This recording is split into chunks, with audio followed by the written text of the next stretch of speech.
From the moment I first played Pokemon Emerald, I've been absolutely infatuated with Hoenn, and I'm not alone. Those games served as the perfect breeding grounds for kids all over to let their imaginations run wild. And of course, me. So, how is it nobody's painted them all yet? I guess we'll just have to be the first to cover every single tile of the whole region. So far on this journey, we've covered Little Root Town right through to Moreville City. Our goal today, the elusive Mirage Tower buried deep within the desert of Route 111. To get there though, we've got to pass 117 on our way to Verdanturf Town, the highlands where the grass-scented breeze blows. So, day 5 begins with Route 117. For anyone new here, I'd like you to meet Carrot, our little adventurer traveling through the Hoenn region. I made Carrot for another little video game project I've been designing, but I threw him in here because he fits into the world pretty well and I needed a character whose journey we could follow around the map. This time around, he takes center stage a bit more in each painting because I was really trying to push the storytelling more here. The first place Carrot stopped along Route 117 was the daycare, where he's gone and picked up a mystery egg from the old man running the place.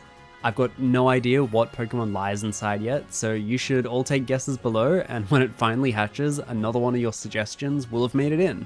Speaking of viewer participation, after leaving the daycare, Carrot, being from a fishing game after all, decided to go and catch some Pokemon by the pond, where he ran into none other than our very own Forky Boy out with his Milotic.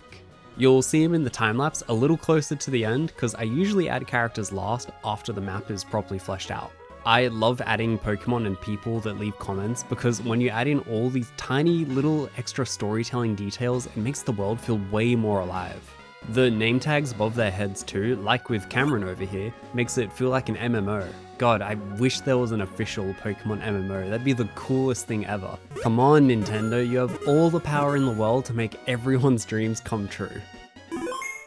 Moving right along to Verdanturf Town, my favorite town in the whole Pokemon series by a landslide. If I could live anywhere in the Pokemon world, it'd be here 100%.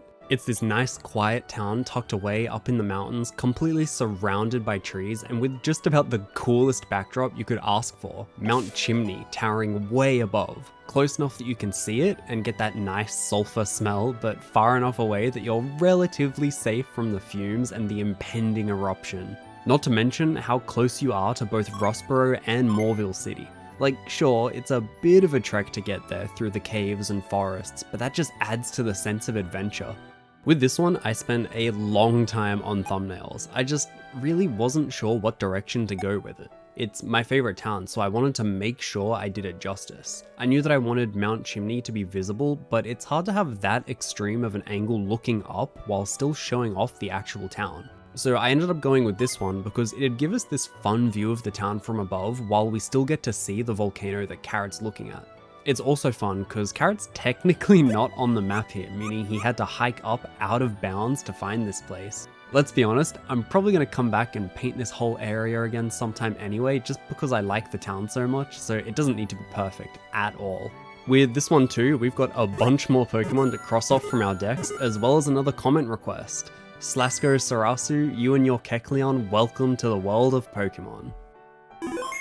Time for Route 111. I've always loved this next route because it's the first time in Hoenn it feels like you're walking out into the true wilderness. There's only a single house between here and the next town, and it starts with you walking down this deep crevasse with the massive desert on one side and Mount Chimney on the other, growing bigger and closer with every step you take. In Pokemon Emerald, this area has a funky new addition that wasn't in Ruby and Sapphire, Trainer Hill, a battle facility to prepare new trainers for the upcoming Battle Frontier. Honestly, while this place is kinda cool, the prizes you get for winning were kinda lame to be honest. If you did well, the best you could get were a few TMs for Giga Drain, Brick Break or Sunny Day, which is like, it's alright, but it's nothing crazy. It would have been way more interesting if they let you pick a single TM from a long list, so there was a more reliable way of getting them back after use.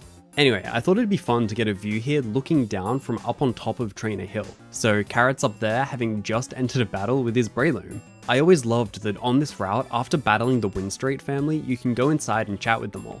Because of their dialogue, I always thought they were related to Steven Stone, the champion of Hoenn. But it turns out, it's actually another trainer called Vito that you can find deep within Victory Road. The proof is that when you battle him, he talks about his family, and if you pay attention to their names, you'll notice they all follow the same pattern. Victor, Victoria, Vivi, Vicky, and Vito. I've been replaying these games for 10 years and only just figured this out. It's so cool how there's all these little details that go completely unnoticed even when you've sunk hundreds of hours in. Alright, desert time. These next two are my favorites from today's episode easily, even though I struggled a lot with figuring out what direction to even take this one in. That might be the most thumbnails I've made for a painting yet. It's tricky because this desert is so huge, but I really wanted to cover it all as much as I could without just zooming out for a top-down view. I ended up going with a similar approach to the earlier Verdanturf Town painting, where in the corner we're getting Carrot's view looking off into the distance. Baltoy and Kakania are two of the very few Hoenn Pokemon I've never trained before in a playthrough. I think just because the desert isn't somewhere you spend a lot of time in on a typical playthrough, and they're also both kinda rare here, so I made it my mission to ensure that Carrot could get his hands on one. I don't know if Claydol really fits his team's aesthetic, but for now it's a bit of fun, so who cares? There were quite a few comment requests for this one too, some of them from way back by now. So if you're all still watching this, thank you for waiting and welcome to Hoenn. I like to imagine that while digging around in the desert, Carrot accidentally found a way to open up the desert ruins. Obviously, at this stage, he stands no chance at all whatsoever at taking on Regirock, but the disturbance in the desert would cause the Vibrava to swarm and attack, forcing Carrot to flee and retreat into the next area that we're gonna cover.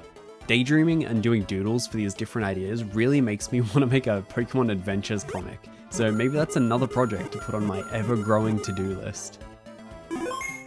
After fleeing that vicious Vibrava swarm, Carrot finds refuge inside Mirage Tower.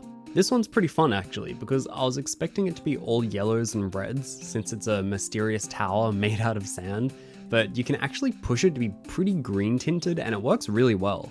I'm realizing now I've been avoiding doing simple top-down recreations of the in-game map because I wanted to get to explore the map more, and I thought it wouldn't be as interesting, you know? But I actually haven't done many at all that are from this sort of view. It was really fun this time just trying to recreate what the in-game map would look like if it was painted, so I might actually do a few more that are like this. After reaching the top though, Carrot has to make a choice. Which will you choose, the claw or the root fossil? You only get one before the whole tower comes crumbling down after you. If I'm being honest, Lily probably fits his vibe better, but I adore the gimmick of a small character with a big, beefy, powerful friend, so Claw Fossil it is. I can't wait for him to revive it so he can run around traveling the world on Armaldo's back. Besides, he can go grab the other fossil later on from the desert underpass when we're passing through WALLPAPER Town later on anyway.